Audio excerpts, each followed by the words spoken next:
All right, we're live. I think that's how we start every live. You got James Sang with James Wilson here with Full Capital. And what are we talking about today, James? Today we're going to be going over the lessons learned from the bridge loan foreclosure heard around the multifamily world. All right, so we've heard about some recent foreclosures out in the market, and I was interviewing JC with Velo yesterday, and he mentioned another deal over in San Fran. I think it was Veritas or something. Pretty big group out of San Yeah, I Fran. saw that this morning, $1 billion loan foreclosure. Yeah, so so this is sort of maybe the beginning, some of these deals. So this is what we're going to be talking about. I mean, this is sort of the headline. The apartment owner who lost 3,200 units. So just to be clear, so we can say this right from the beginning, we did not do these loans. So just to be clear, we didn't do any of these loans, but we're going to go through just sort of what we've seen, what we've heard, and just sort of piece together. It's a little bit of a mystery, but we'll try to give as much insight as possible. And then maybe for the people who are on live, maybe drop in the chat sort of where you're coming in from, and maybe we get some people from Houston to add some color on some of these properties. That'd be awesome. But yeah, drop in the chat sort of where you're dialing in from.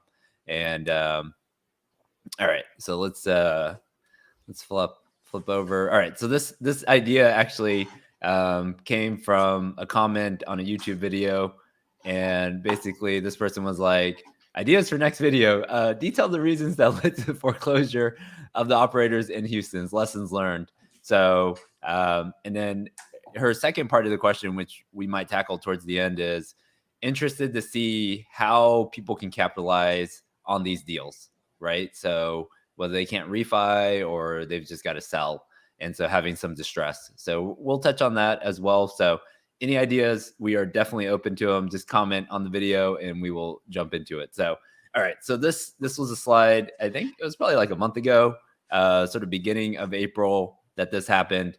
And we got first of all, it showed up on Twitter. Twitter, I guess, is the first news source, the fastest news source. So somebody posted up on Twitter, and then it caught like fire on social. So yeah, I think it had hundreds of thousands, if not 1 million views on Twitter on one post. Yeah, so appreciate everyone jumping on. We got Adam coming in. We got some people from Chicago, and then we got some people from Dallas. You got some Fort Worth. All right, nice. Worth. Pennsylvania. We got California. Nice. Thanks a lot, Arthur, for coming in. And thanks we for got subscribing. New York. Yeah, and then is that the same person who yes, it is. Okay, all right. So Santa Ana, California. So here you are. This was your comment. So we are real. So a lot of times people are like, if I make a comment, is anyone going to look at it? Yes. So you made the slide. So thank you very much from Santa Ana. And then we got some people from Seattle and New York.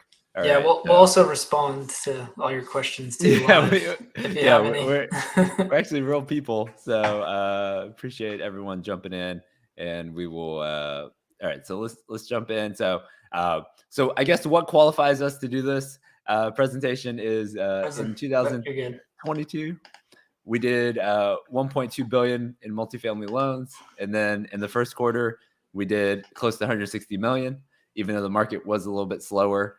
My background, I spent 10 years at GE Capital underwriting 750 million in commercial properties. So that's all types of properties. And then the last 7-8 years, I've done close to 1.5 billion in multifamily loans, and then also invested in close to 40 properties now across Texas, DFW, Austin, San Antonio, and Houston.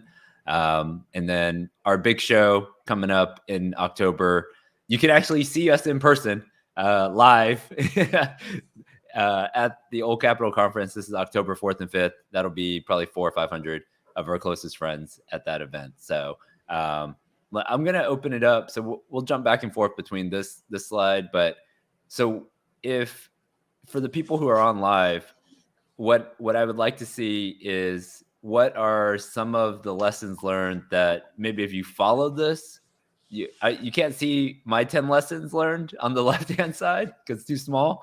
But what are some lessons learned? Maybe put in the chat. Um, and yes, we did take up your ideas. So lessons learned from this. Coming from, and then we got Malay from LA. And so maybe put in the chat some lessons learned that you guys had, and we'll fill it in right here as we go through this. And all right. Yeah, I guess So, I can just kick it off with the first lesson. all Well, right. Yeah. people Yeah. jump in. Yeah. But I Jump in think with your lesson. All right. I think one of the first obvious ones is having an interest rate cap. Okay. It seems pretty intuitive now to get an interest rate cap on your bridge loan, but at the time, people were thinking that the interest rate cap was not worth it. They didn't want to pay the 50, 70,000. Maybe that one was a little bit higher, 150,000, 200,000. But that interest rate cap, basically 100x from that point once interest rates started to rise. So if you didn't buy the cap, your loan payment went through the roof. Yeah. So here's the example. So the exact loan amount, it was 4 different loans, and it was approximately $230 million. And when they bought these properties, the interest rate at the time was, let's say, SOFR plus 3%. And SOFR was 0. So you can see SOFR right here, sort of all throughout 2021. And then the Fed really didn't start hiking until March of 22. And so when they bought these properties, it was from sort of middle of 21 to beginning of 22. And the interest rate was 3%. So it was SOFR plus 3. So the interest was 6.9 million. And then over time, the Fed raised all the way up to 5%. So now it's SOFR is at 5%, your spread's 3%. So can you imagine your interest payment going from $7 million to $18 million? Just No. the interest payment. And, most of these deals were bought at a 5% cap. I just gave 5%. Could have been a little bit lower. Could have been a little bit higher. But, on average, let's say 5% is where most of these deals traded. So you're at a $15 million NOI.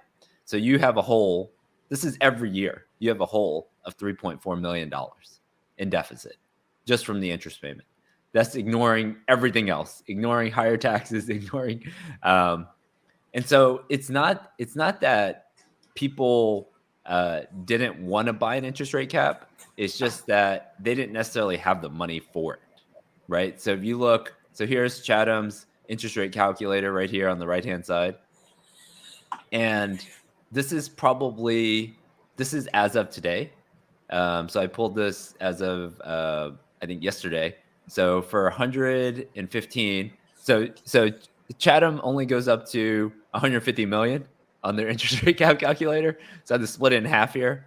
So for a 3-year cap at about 2% strike, it was, so I'll make this bigger so you guys can see it. So this calculator, all right, so here's Chatham's interest rate calculator. So 115 million, 2% strike, it was $6 million, or 5% of the loan amount. So times that by 2. So it would have been $12 million to buy this interest rate cap. So it's not that people didn't want to buy the cap. It's just that they didn't have the money, really. So Well, at the time, wasn't it a lot cheaper when the interest rates were 0? yeah, so let's say, so I think they started raising, the curve started going up sort of in the back half of 22. Mhm. But in 21, yeah, it was cheaper, right? But there was still an expense to it. And at 200, like their purchase price was 300 million, their loan was 230,000. So they were raising like $70 million. So let's just say it's half this number, right? So it was going to be 12 right now. Let's say it's 6 million. It's still $6 million they didn't have, right? So when they went out and raised the money, they didn't have it and they didn't buy the cap at that point. But I think from here on out, every syndicator, every investor for the next 20 years, they're going to buy a cap. No matter what the curve says, they're going to buy a cap. So the cap rate, sorry, the SOFR curve now looks exactly opposite of this right now. So the SOFR curve right now is basically down and to the right as we speak. So is that where the phrase "no cap" came from? no cap. So all right. So lesson one, floating rate loan. If you put a floating rate loan, you need an interest rate cap. All right, that's lesson one. All right, let's hit lesson two here. And feel free, anybody who's watching live, jump in with any comments or questions as we go through these, and we can answer them as we go along the way. All right, second lesson: bridge loan with high leverage. So this deal on, let's say so what do you think if we did a Fannie Freddie loan buying at a 5% cap and 5% interest rate? What do you think the leverage would have been? Probably like 60%. 60% leverage, right? 55, So 60%, 60, yeah, so 55, 60% leverage. So that would have meant that you would have had to raise on, so $300 million purchase price at 60%. So your loan would have been $180 million on Fannie and Freddie. Yeah, so you got to raise 120 million, and then you got to raise any additional money for capex in reserves. Right. So so this bridge loan was done at close to 80% leverage plus the rehab. So you've got 300 million and then over 230. Let's do the math. 230 over 300. So you're at 77% of the purchase price on that loan. And so not only, so you really don't have that much margin on the deal. So that's probably lesson number two, is if you do a bridge loan, reduce the okay. So this is you want to try to take this one, James? Yeah, So, I think after a certain amount of loan, that someone's not going to have a $300 million net worth. There's not many people out there that are going to sign on that loan. So I think after a certain amount, maybe like 20, 30 million, they kind of just take a chance on you and sign you up. yeah. So it comes to a certain point where you're not going to be looking for someone with 300 million in net worth or 200 million. Yeah. So what you have to remember is if you go back to 2021, 2022, these were 4 individual loans, right? So it was, let's say, 80 million on average. Or let me try to do the math real quick. 230 divided by 4, $60 million on average. Okay. So $60 million on average was the loan amount. And so what happens is when you go out to the market and you have a bridge loan that is $60 million and the number of people that are bidding on that deal is a lot, right? So in 2021, you maybe had 25 bridge lenders bidding for that property in terms of giving that loan. And the way that, how do lenders differentiate themselves? They differentiate themselves with leverage, they differentiate themselves with interest rate. And then the thing that you can't see is they differentiate themselves with the underwriting strictness, underwriting criteria that they are willing to accept. And so a lot of times, like on Fannie and Freddie loans, the net worth has to equal the loan amount or be greater than the loan amount. But then with bridge loans, it's sort of like the wild, wild west. It's not, there's no minimum. And so if one guy is willing to do it with a $20 million net worth guy on a $60 million loan, then that guy might win the loan. And so that's what happened, is that they were willing to do the loan even though this person didn't have a net worth of $60 million. And so that's why when there's a lot of competition on some of these loans, it's just sort of a race to the bottom in terms of interest rate, in terms of higher leverage, and then in terms of underwriting criteria. All right. So we got bridge loan with high leverage is lesson number 2. Lesson number 3. All right. So this is so we said we allocated 300 million for the purchase price. We have a $230 million loan at 5%. So the gap there in the equity is $70 million. And so, what do you think the allocation between common and pref was here on this deal? The allocation between, I think pref was what, another 13, 14% on top of the already high leverage bridge loan. Yeah. Is that what you're So talking about? yeah. So the amount. So when you go out and raise the equity, you have a choice. You can raise common equity, which is going to be, individual LP syndication money, 100,000 a piece money, and then you can raise, or you can just go get a big chunk, one big check from one guy. And the one big chunk from one guy, that person is usually in front of your common equity. And so the 30 million in pref, we're estimating that amount, but that guy has got to eat, right? So he's got to eat the same way that this loan's got to eat. So the $230 million loan at 5%, that's 11.5. That's assuming you had a cap, right? So when they started the process, it was probably around a 5% interest rate. So they were paying that. And then the pref on top of that, $30 million pref at 7% current.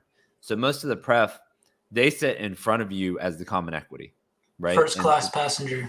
First class passenger on the airplane. They get paid. They get the the carts coming down the aisle, and they grab everything out of there. So they're grabbing the 7% current, which is 2.1. Get a hot meal. So you can do pref. And so usually on, let's say, a Freddie Mac loan, the debt service coverage is 125. And then the pref usually can go down to 110. So they can usually do a pref piece behind just a normal Fannie Freddie loan. So even down here on this risk return matrix.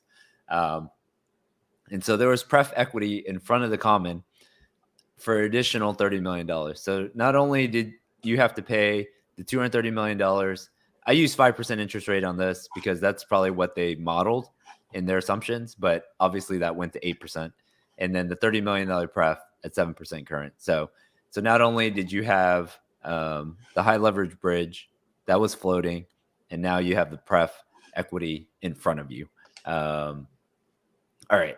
Anything else to add on the pref side? The 7% pref is pretty nice. You can't get that anymore. Well, yeah. So, I mean, are you saying to invest in the pref? No, people looking for pref now, it's like they're 12, 13, 14%. So 7% is pretty good rate. So the 7% current, that is what you pay currently, but then they are going to accrue probably another 7%. So total, it's probably going to be like 14% or 15% or even more, right? So on a capital event, they're going to collect an extra 6 or 7%. At a minimum. Gotcha. At a minimum. Yeah. But that's just coming out of cash flow. So the current, any rise in interest rate, your NOI is barely covering your payments there. Yeah, so the pref is sort of set when you do the deal, but the this part is floating. So this is assuming you bought a cap, right? So assuming you bought a cap, then this is what it would be. So this would work, right? This structure would work, assuming you bought a cap. So, all right. So let's go to lesson 4 here. Local asset management. So touch on asset management, James. Yeah, you had the live with JC yesterday, but asset management is different than property management in the fact that asset management, you're kind of just managing the manager, right? You're probably calling in once a week when you first take over to make sure that everything's getting done, tracking your KPIs, making sure that, the stuff that you want to get done is getting done. And then once it's kind of stabilized and you get a good feel, maybe you do like a bi-weekly call or maybe monthly, but see a lot of times people use a bi-weekly asset management call to where you're just checking up, seeing where the leases are at, renewals, what needs to get done. But yeah, that's asset management. And property management is like the boots on the ground. They're in the leasing office. They're outside doing maintenance, making sure everything in the property is taken care of.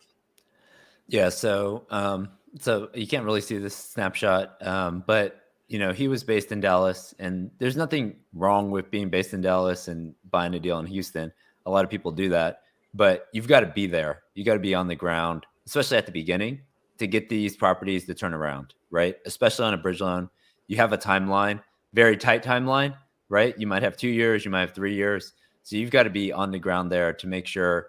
And so what we were seeing was that, within a couple months of buying these properties, there was, rats, mold, trash. Timber Ridge Apartments was just one of the properties. But, when you're in the newspaper, 3 months after buying the deal, you want to be in the newspaper for a good reason. Good reason being like, the mayor's there cutting the ribbon, all that type of stuff. Like the mayor, you don't want the mayor to be there saying that these tenants. And so you can Google it up, Timber Ridge Apartments, and it just, they had videos of tenants and, they were not happy with the asset management. So I would say that's you need a 4. forward presence at the property to make sure that stuff's getting done that you want to get done. Because if you're absent and you're just on a call, like they might just say, "Yeah, we're on it," but you show up to the property and it's like, "Well, I don't think you are on it. Like, what's going on here?" They know if people are showing up. If nobody's showing up, they might not show up. All right. So local asset management's number 4. All right. Number 5, location of the property. So this was one property that was part of the portfolio of 4. So, obviously there's going to be properties in different demographics, different areas, but if you're coming in and doing a bridge loan, you want to make sure that those residents in that pocket can afford the rents that you're going to charge. Right. And so this was, I think, in a 1 mile radius of one of the properties. So the median household income was $33,000. And, usually, you want someone to pay probably about a third of the rent. Right. So this would be like, $800-900 rents that sort of demographic can afford. But then if your plan is to take it to $1,200, $1,300, $1,400, it's going to be pretty hard to change an entire submarket. So number 5, I would say, is location of the property. So a lot of these properties just couldn't, look how many properties are sort of surrounding it, and the income demographics that are surrounding it as well. So anything to add there? No, I think you pretty much covered it. It's hard to raise rent in the area that's not going to support it. Right. All right. So number 5, location of the property. Number 6, so this is a big one. This one is the speed of acquisition. And so here on the bottom, so these were the 4 properties: Heights at Post Oak, Redford Apartments, Reserve at Westwood, and Timber Ridge. They were all bought between August of 21 and April of 2022. So how many months is that? That's like 8 months, 9 months, right? So 8 to 9 months. Imagine buying 3,200 units in 8 months. It's a big jump. It's a huge jump. And so just the speed of acquisition. So I think if you're looking at, a lot of times you'll want your operator to sort of buy the deal, stabilize the deal, refinance the deal, and then move on to the next one. Right. But then because, we're in the mix for 60 days, helping you acquire these properties, helping you get the loan. It is a intense process, right? For 60 days, it's pretty intense, right? It takes a lot of effort, takes a lot of work to, buy a deal. And then once you close on the deal, that's like the beginning, right? Beginning of the journey. Beginning of the journey. And so you can't just move on to the next deal, right? So to me, I think it's the speed of acquisition. And this is what's crazy. Do you see on the right side what I put here? So this is off of Twitter or something. Yeah. Looks like a little bit of a fiction in Excel. Is that what they call it? No. Look at the date. So look at the date. The date. I was looking at the returns. Yeah. So the date. All right. So imagine August 21 to April 22, you bought 3,200 units. Okay. And then November of 22, do you see how big that property is? 1,600 units in Yeah. November of 22 that they are raising for, right? So I just bought 3,200 units, and now in November of 22, which is a pretty choppy time, I'm trying to close a 1,600 unit deal. I mean, so just the speed of acquisitions. I mean, I think there's a smart way to do it, right? So if you're buying, a deal, let's say a quarter or every 6 months that are a little bit more stabilized, that can maybe make sense, especially if you like assigning asset managers, you're on the ground there, and this is like your full-time deal. Um, but if these are heavy value add bridge deals, it's going to be hard to keep up with that speed of acquisition. Management intensive. Super management intensive. Okay, so lesson number 6, just the speed of acquisition on these deals. All right, number 7, size of properties. All right, you want to take this one? Yeah, I think we kind of touched on the last one, but the 1,600 units, 800 units, these properties are huge. I mean, just a 100 to 200 unit property, tons of stuff happens on those. It's a lot of work to make sure everything's going smoothly, and then all the tenants have what they need. And just think about how many maintenance repair requests come out of that.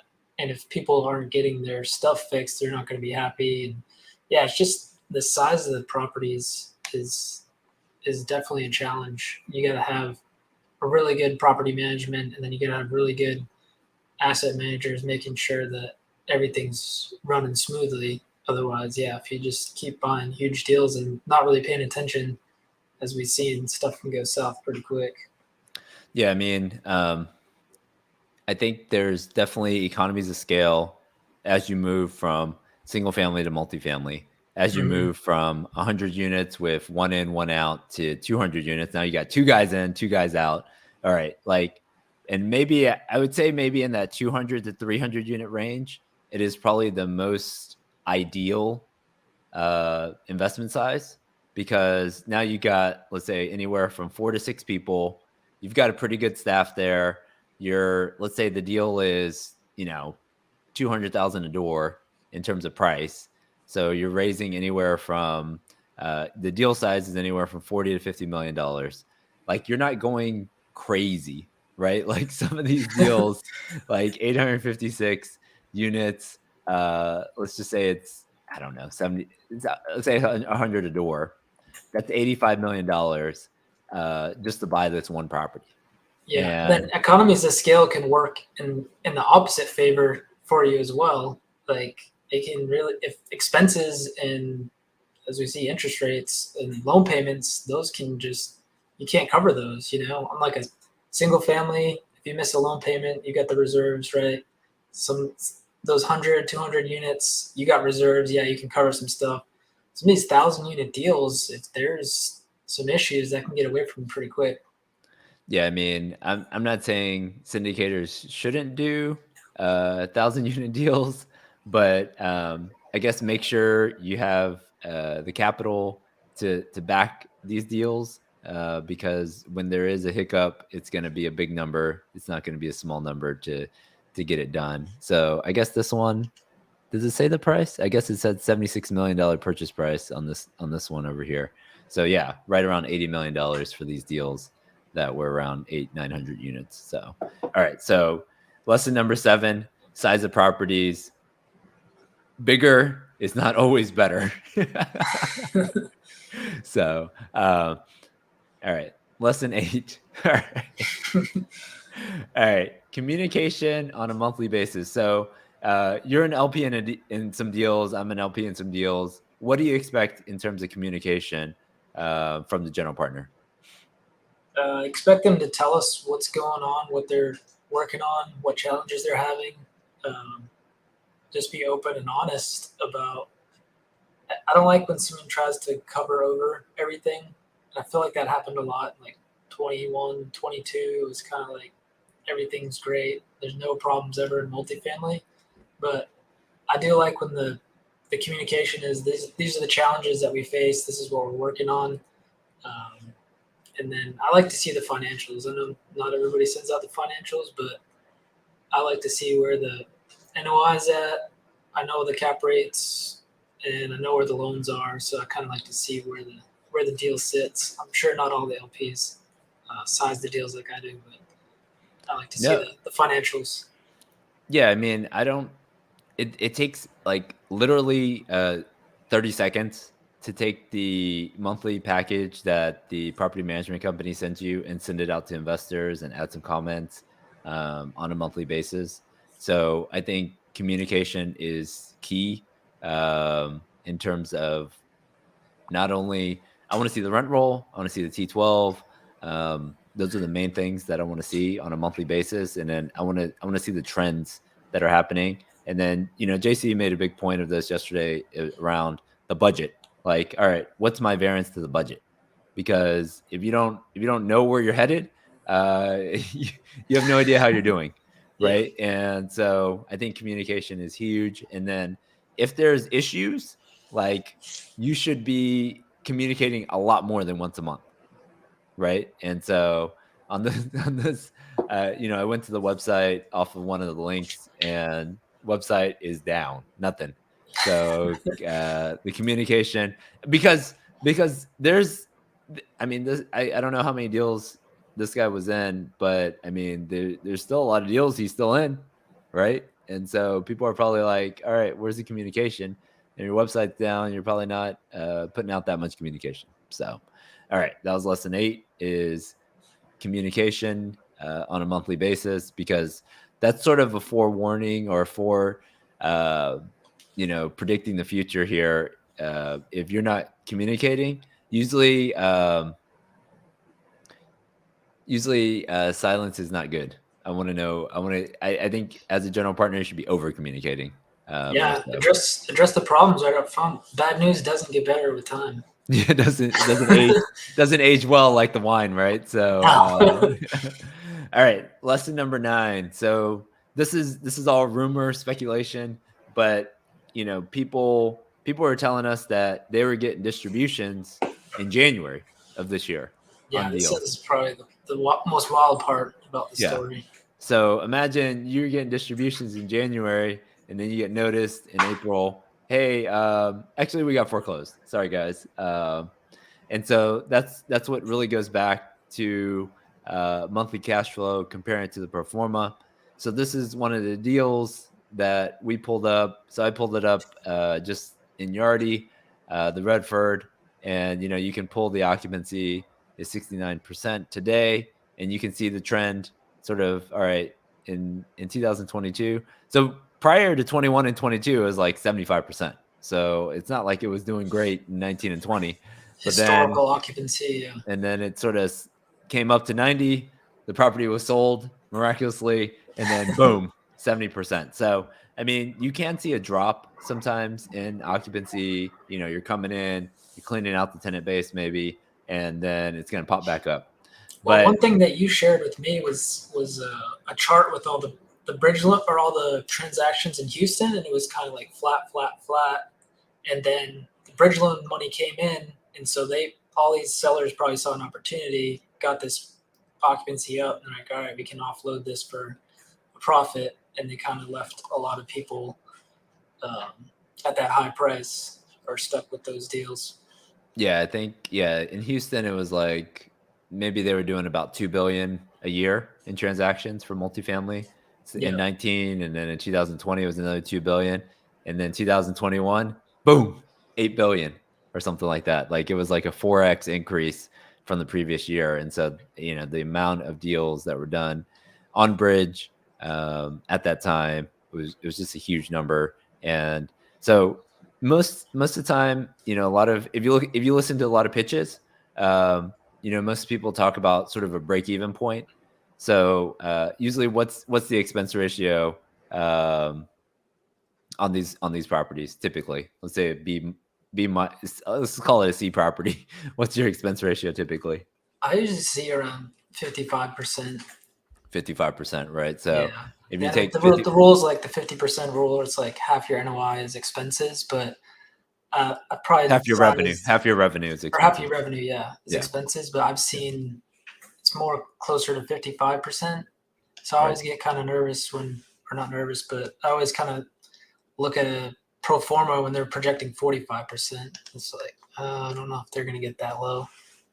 Right. So let's just yeah. So on this deal, once you probably slip into 75-80% occupancy, that's usually the break even of like you don't really have any money, like zero NOI. Like you can pay your expenses, you can pay the debt, but once you slip past 70, you're probably gonna have to start feeding this thing.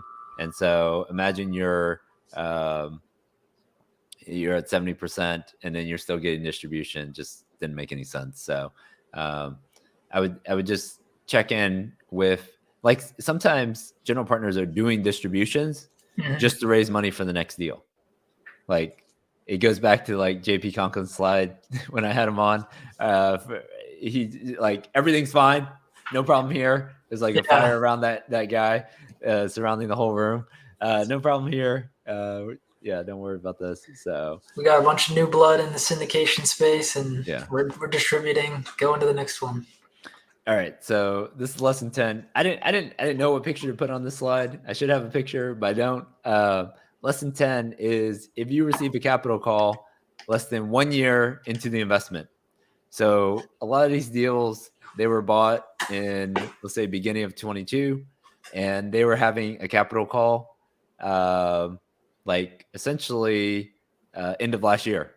So let's say 6 months into, so you bought the deal in April, and then like October, they're like, hey, we need a capital call. We're like out of money already.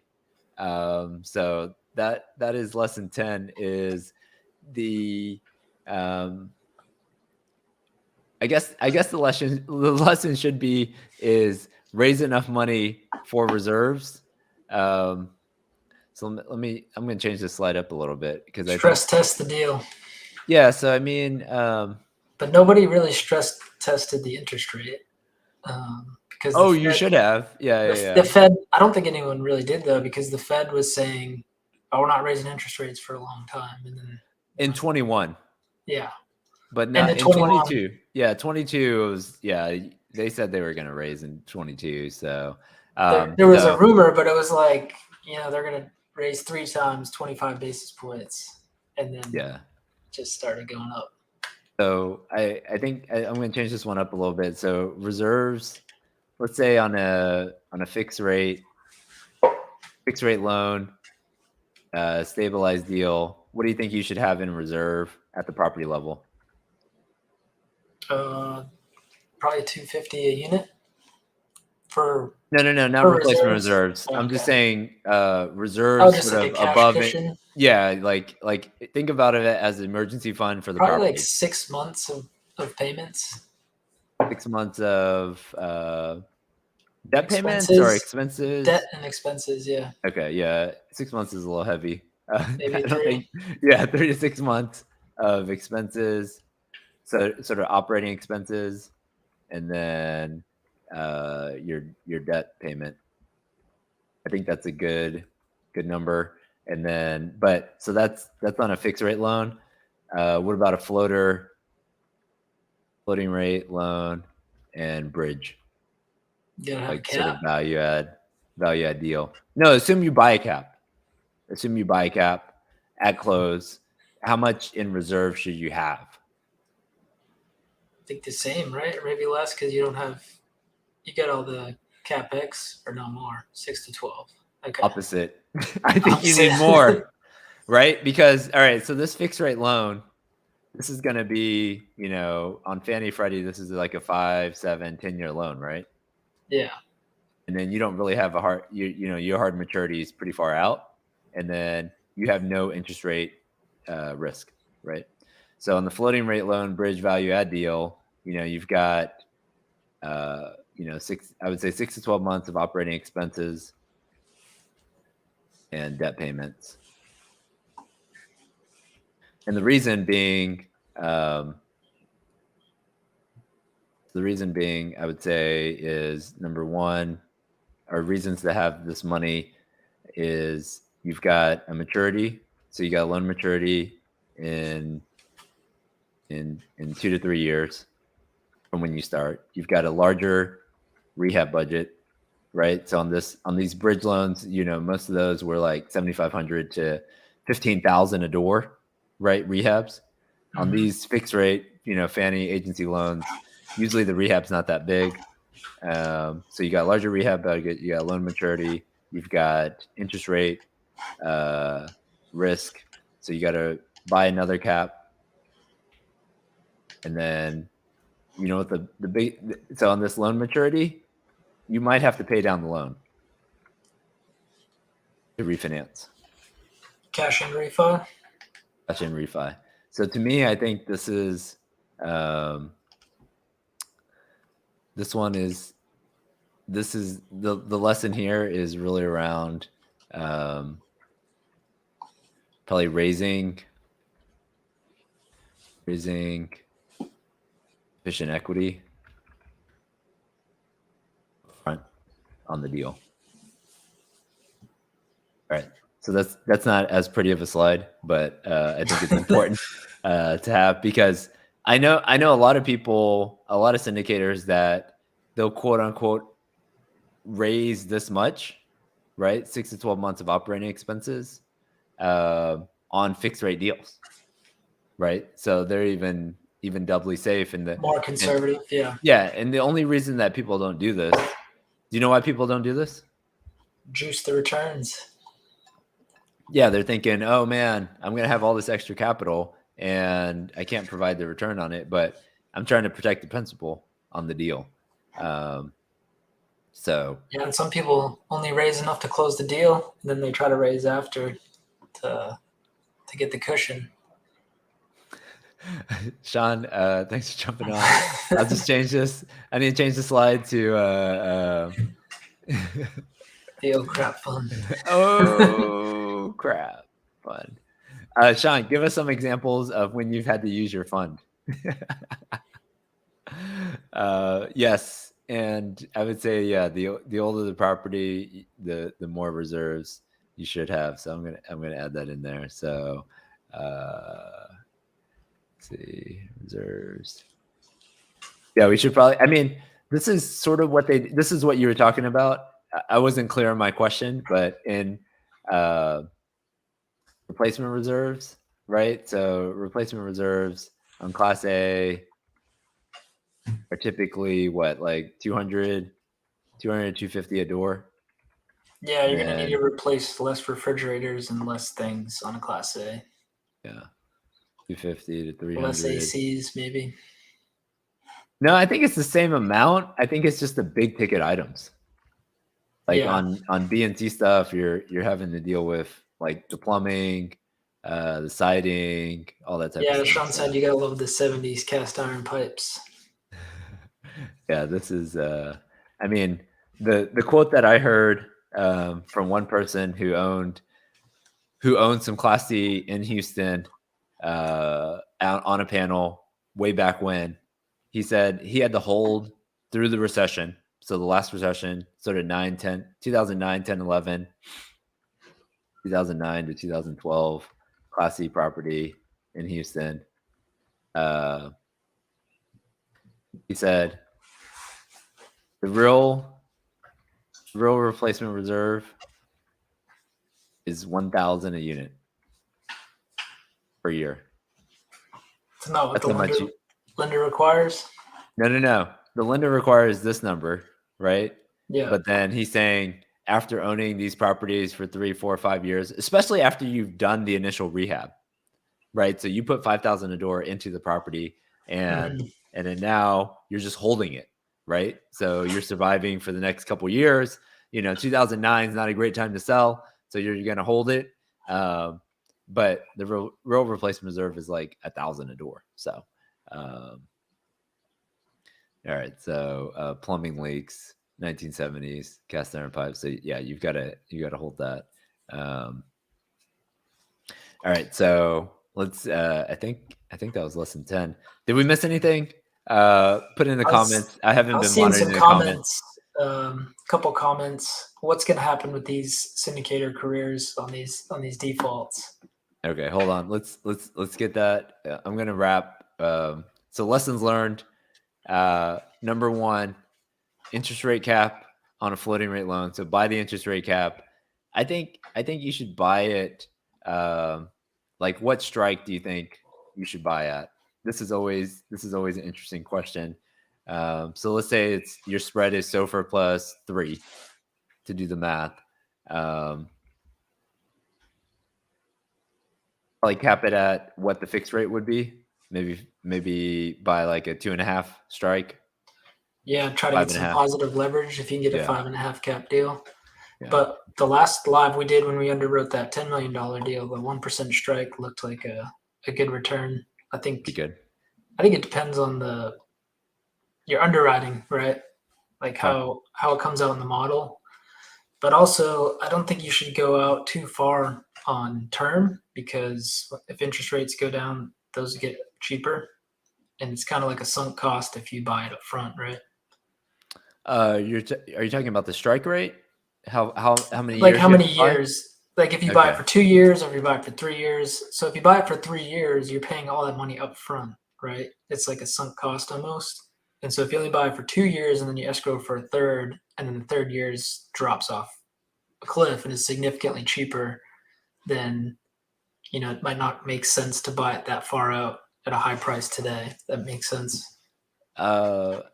So it depends on where you are in the cycle, right? Yeah. So like today, uh, well, so Fannie and Freddie, they make you buy 3 years. Doesn't matter.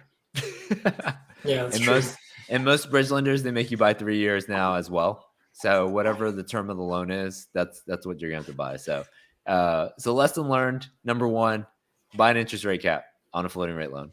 Number two, uh, keep your leverage low. I would say probably in the 70s or 60s, 65 to 70% leverage on a bridge loan. Number three, beware of pref equity. So above 80%, that's probably the max that you want to go. So if you have a bridge or Fannie Freddie loan at 50 to 60% and then do the pref up to another 10 to 15, you don't really want to go past 80. Number four, the asset management of these deals is key. So make sure you have someone sort of boots on the ground there. Number five, location. So, I mean, you can either look it up, right? So you can go, do a demographic study, or you can email us and ask us about a property. We can look it up and send you sort of what the median household income, all that type of stuff is, and compare it to the rents. And then watch the speed of acquisitions, right? So a lot of people are trying to move sort of from their day job into this full time, and they might just buy a ton of deals to make a ton of money on acquisition fees. But watch the speed of acquisitions. Larger is not necessarily better on these deals in terms of size. Like, probably once you get past 300 units, I don't think 500 or 600 units is going to help that much. Communication is But it, key. it Yeah, sounds good at a networking event and a conference, though, right? I've got 10,000 units. I'm the king.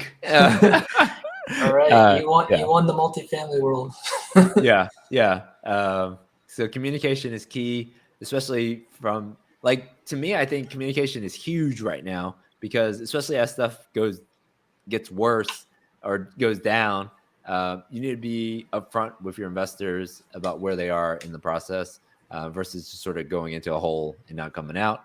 Uh, and then distributions are good generally, but you have to make sure that they're coming from the property, right? If they're not coming from the property, then no good, because they're probably coming from another source, like another property, to keep this thing afloat.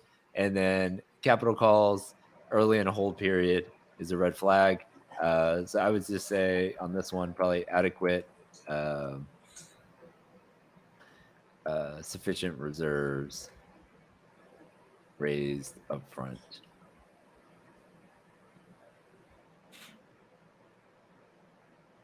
All right. Any comments on those? What sort of the ones that stick out to you on that list? from the comments section. No. From the lessons learned, just sort of recapping the lessons learned. I think just managing your growth and being conservative. I mean, definitely you need to take risks when you're everything's a risk when you're investing, right? But yeah, you don't need to be the fastest one to 10,000 units. I mean, after a certain amount, like most people don't really care that much, and then there's always going to be somebody bigger than you. So I think just going at your own pace and being conservative and making sure that you can stay in the game long term, because you're eventually going to get there. The longer you stay in the multifamily game, the further you go, right? You don't need to get there in a year, 2 years. I think it's a long term game. Yeah, yeah, I mean, I think this is sort of like every time I go through a deal, I'm trying to think of, all right, what could blow this deal up, right? Where I put in 100,000 and the 100,000 does not come back to me, right? Yeah. So like each one of these things could be a flag, right? So if they're like, yep, it's a floating rate loan and we're not buying a cap, boom, red flag. Okay, I'm taking 80% bridge loan. That's another flag. All right, I'm doing pref equity on top of in front of your common equity. Okay, that's a flag. You got local, you got you got asset management. So where are you based? All right, I'm based in Dallas, but all these properties are in Houston. Do you own anything in Houston? No, I don't own anything in Houston. That's a flag. Where's this property located? Okay, yeah, we've got it's in this submarket. Okay, what's the median income? 30,000. Okay, that's a flag.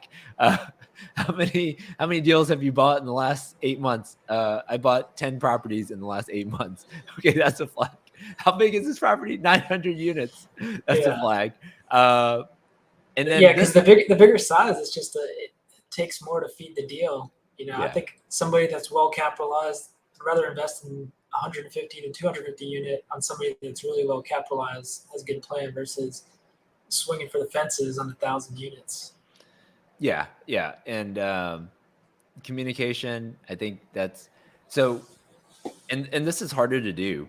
Is talking to current limited partners about the general partner and seeing what their experience is.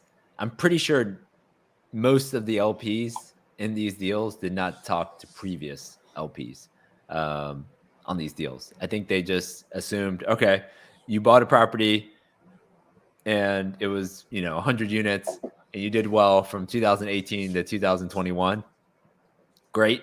Now, all right, you doubled my money. Now do it again, but now instead of 100 units in Wichita Falls, now it's 1,000 units in Houston. Like it's a pretty big jump up, and that was a $5 million deal, and now you're doing $100 million deal. So, yeah, scaling up quickly, and then distributions. Yeah, I think Sean Griffith jumping in, never pay distributions from your reserves, hold on to that stuff, and then making sure you have sufficient cash flow as well. And then, so Malai, so what I meant by this is usually the lender requires a certain amount of reserves. So let's say 250 to 300 a door. And then now, what so a lot of that is collected monthly on your statement.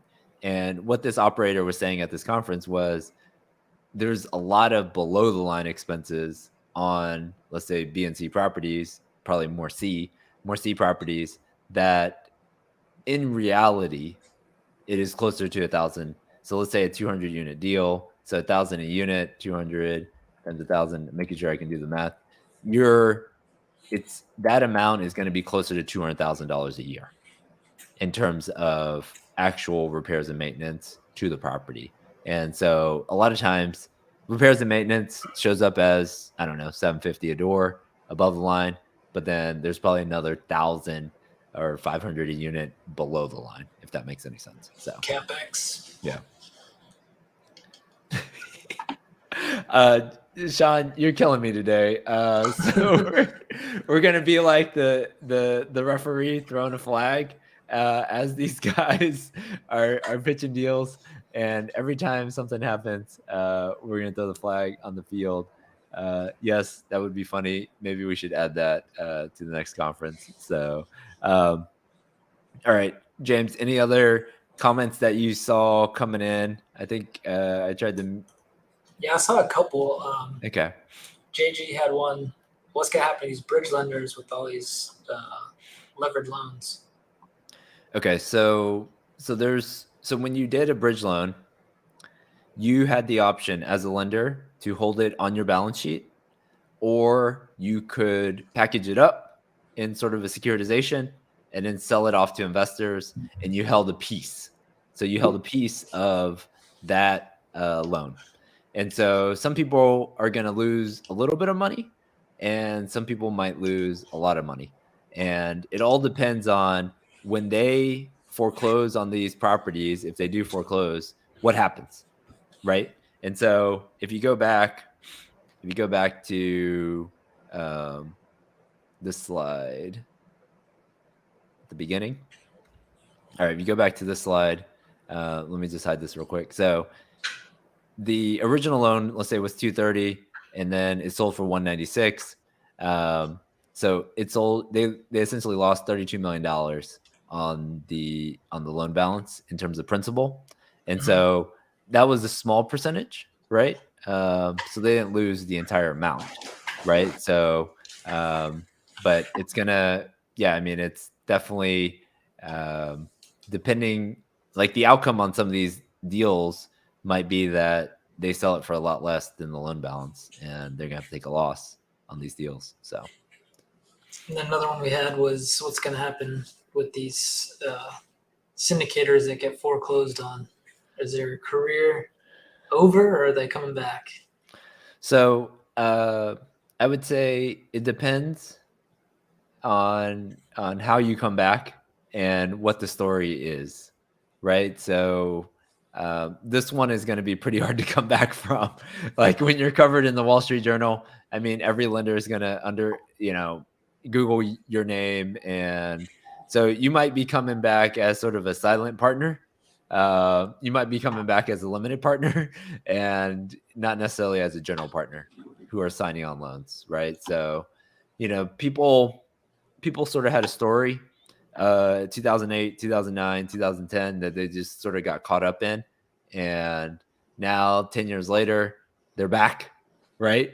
But you're definitely going to be on the bench for a little bit. I would say 3 to 5 years you're going to be on the bench, and you're going to be doing something else probably for a little bit. Yeah, I don't think there's anybody in this industry that doesn't know this story. Yeah, yeah. Maybe, I don't know, but it seems like it was pretty widespread. Now we got another LinkedIn user. Given the lack of experience, fast ramp up, and other red flags, how did they obtain the loan? So I think it goes back to sort of, you have to go back to the mentality in 2021. And what happens is you take out a loan and you put it in front of 20 lenders. And the first lender says, I'll do it for 70% leverage and a spread of 325 or 350 over SOFR. Let's say 350. And then another lender comes in and says, all right, you said 70%, I'll do 75%. Okay. Uh, and I'll do SOFR plus 325. Then the next lender comes in and says, I'll do 80% leverage, and then I'll do SOFR plus three. And then there's 3 or 4 guys who are all bidding on the deal. And now they say, well, my net worth's like $10 million. Okay, that's not a problem. We can work with that. So it's just it's a race to the bottom in terms of leverage, in terms of interest rate, in terms of underwriting strictness criteria, and so that is the challenge in lending is you have to hold to your criteria. And one of the things, so and I'm not saying this is perfect, but what happens, and when I was at GE Capital, I remember I did a rotation in the credit card department, right?